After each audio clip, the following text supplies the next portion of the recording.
Kelly here at UCLA. Is this enough time? Have you had enough recruiting classes so that 2021 should be a fair assessment of what you can do here at UCLA? Yeah, we're excited about the season. I think our players have had a great off season. We've worked extremely hard, and we're excited about getting a chance to get on the field and play against Hawaii. Do you feel like you've kind of removed the barriers to success as far as inexperience, depth, and then obviously the first two seasons the defense was an issue? Do you feel like you've fixed all those things? Yeah, I'm really excited about playing Hawaii then. Big picture questions. Great. All right. Well, what do you think you needed to get out of the way to have success here? We need to have a really good Wednesday. We live in the moment, and we got to have a great Wednesday today. We did a good job on Monday, did a good job on Tuesday, and excited to put a good Wednesday in, and then keep our laser focus on playing Hawaii. A lot of stuff with the Alliance yesterday. Did Sure. you get a chance to watch that press conference? Any thoughts or reactions? No, I did not see the press conference. Martin grabbed me before we went out on the field because obviously he had talked to the commissioner about kind of what's going on. So I think the landscape of college football has changed, obviously, with the expansion of the SEC. So I think the three commissioners that got together are just trying to put together a plan, of what it looks like. I don't know if anybody really knows what the landscape of college football would look like in a couple of years, but I think they're trying to be collaborative, which is a smart idea. All three of those guys are really smart. The fact that they said it was unanimous between the 41 institutions that are involved in it is a pretty good deal. So it was more of just a framework from the way it was explained to me.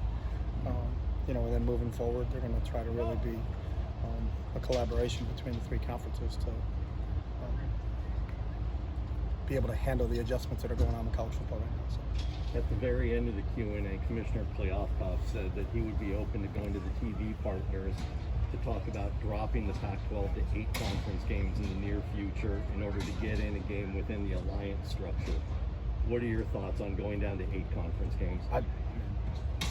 We got as much vote as you guys have, so we're always been the mindset of tell us what the schedule is and we'll go play it. So we enjoy the rivalries that we have in this league, but if you get a chance to play against great teams from the Big Ten and the ACC also, then we'd be all for that. So whatever they think is the best for the league, we've got all the confidence in the world in our commission in what they're trying to get accomplished. So, and we've got games scheduled out until 30.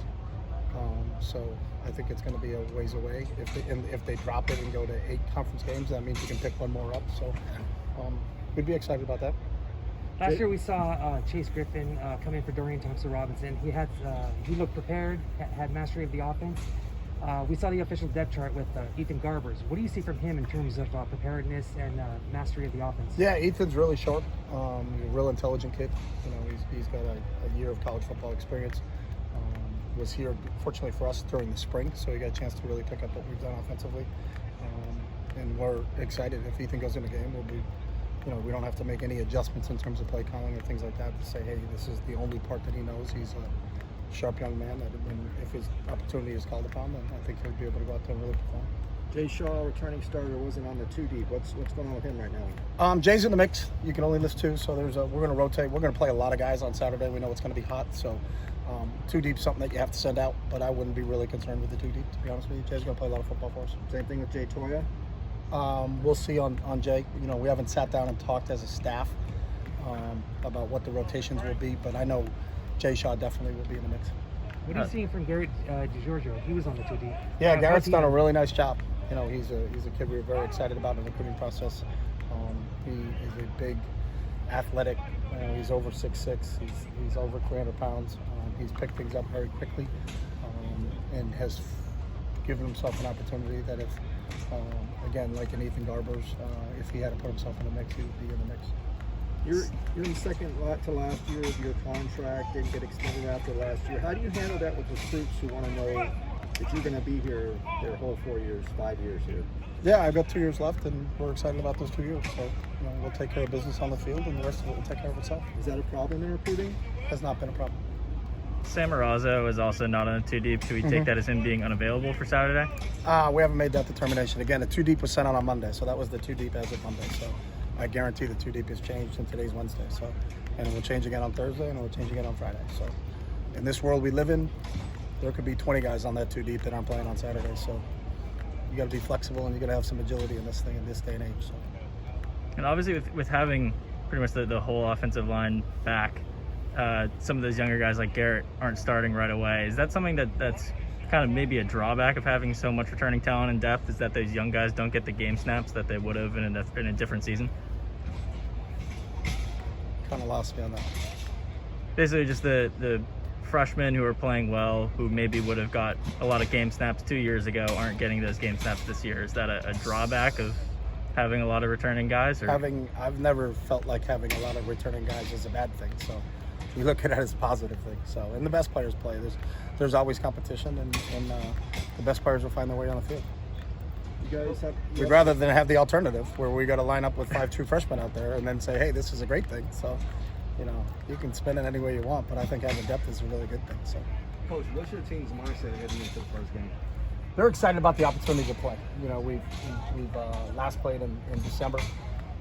We've been against each other, all through spring training, and then since we started here at the end of July. So, the fact that we get to play against another team in front of fans for the first time in a long time for these guys, really get a feel for what it's like to go back and play college football in some sense of normalcy. So they're just excited about that.